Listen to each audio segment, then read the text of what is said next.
Was an explosion at a Dallas apartment complex in Oak Cliff. You are looking at our chopper, which is live over the scene. What you see there in that pit where you just see rubble, that used to be a two-story apartment building that this afternoon exploded and then exploded into flames.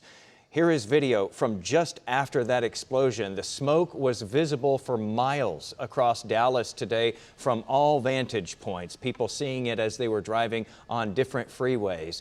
Look at the flames as they were shooting out just after that explosion occurred. And this is a building where fire officials say their response time was 2 minutes. They were on that scene almost right away, and that fire just raced in front of them, and they were never able to grab it and bring it under control until that whole building just about was burned down.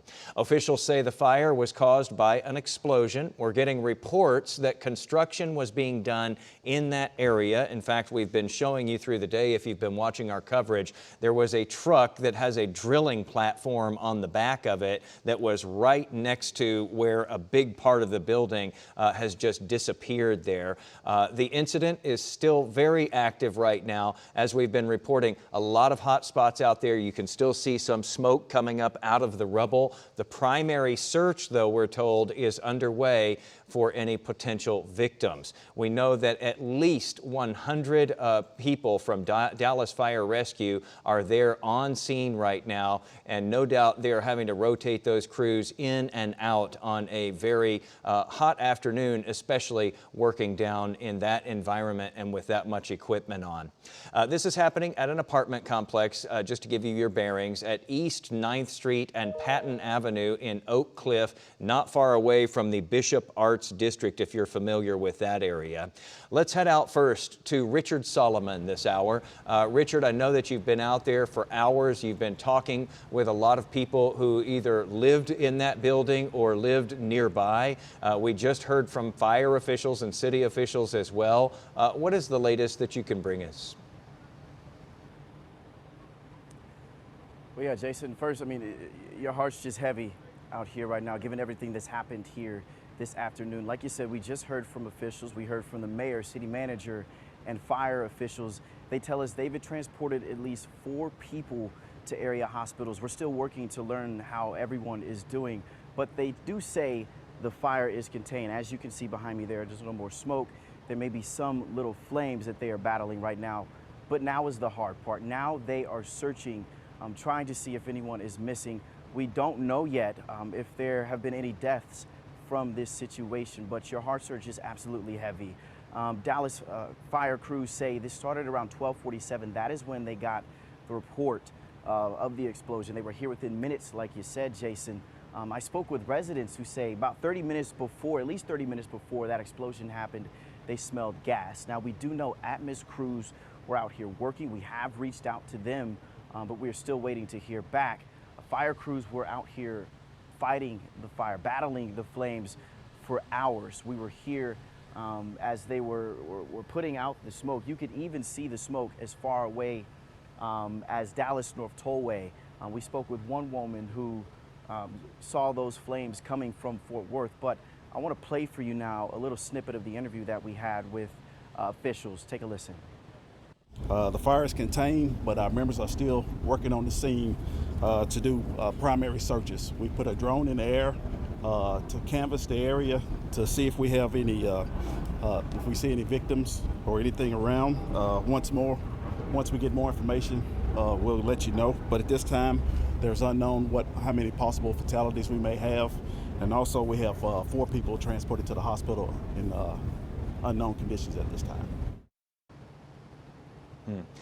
So, Richard, you've been out there on the scene all day today. Tell us a little bit about, you've been speaking with so many people there. I know that one of the men that you spoke to, what he had to say really stuck with me about how he was one of the ones who saw a young girl coming up out of that rubble. And, you know, despite all of the danger that was going on around there, his gut reaction, I mean, his instincts just kicked in, and he immediately leapt into action to help her. the top floor of the apartment, it like destroyed and shattered into our apartment downstairs. And even the window was like breaking and stuff. I went outside and everything was just smoking and everything was just like out of commotion. And it was also destroyed. I saw a few dogs there too that were also trying to find a place to like exit the building. I went outside, I saw a few neighbors also trying to get out into the parking lot. I was trying to cover up her wound. It was also a little bit, not that much, but she was bleeding a bit. But yeah. We lost everything, clothes and everything. It's sad. Those are just some of the people you spoke to out there today, Richard. And those are just two. Oh, I'm sorry, go ahead. You were talking about the young woman who was able to get her sister out and her dog out, and she was telling you how, she was describing to you how she was going through the rubble there and hearing screams from other people, but seeing other people who were able to get out as well. I mean, yeah, it's just a moment that you never want to ever experience. I mean, so many people lost everything. And you can't help but just put all this aside and just check on people to make sure they're okay. We were walking by and there was a woman sitting down. She was crying. She was distraught because she said she just moved in to the apartment complex that caught on fire. Just moved everything in, and now it's all gone within a matter of moments. The gentleman that I spoke with, believe his name was Mr. Terrence, he said he just got off the bus and he saw the smoke. Didn't know where it was coming from, but he had a feeling.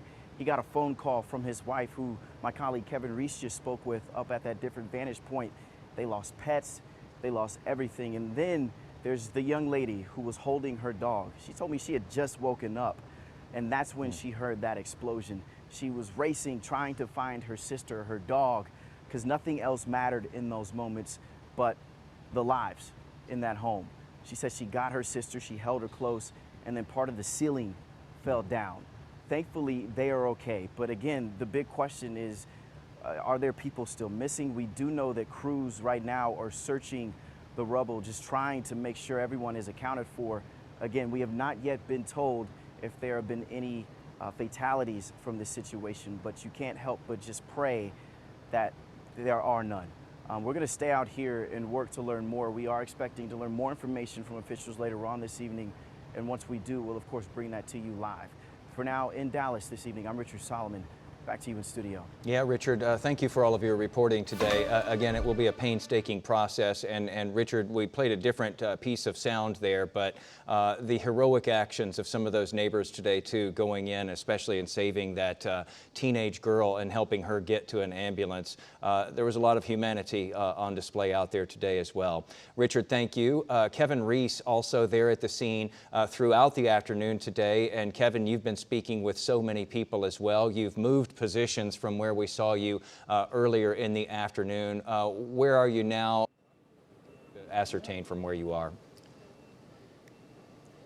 Well, I will first say that, yes, these heartbreaking conversations with these apartment residents continue. We've both been talking to apparently some of the same people, and then some others here who are still searching for dogs and cats, and in one case, people still searching for at least one neighbor. The vantage point we have, and I'll get out of the way so my photographer John Gibson can show you, we are on the north side of the building, just across the alley. You are looking at the alley side, the back side of this apartment building, an apartment building that was rebranded. It is now called the Clyde. It was repainted, it was upgraded, but it is, as you can tell, originally a much, much older building. We've talked to several residents, some who were inside at the time. And if you can see the skeleton of the second floor, that second floor went all the way across, and right where it empties, right where that second floor is now gone, is where a resident named Alta DeBose told us that she lived with her 5 dogs and cats.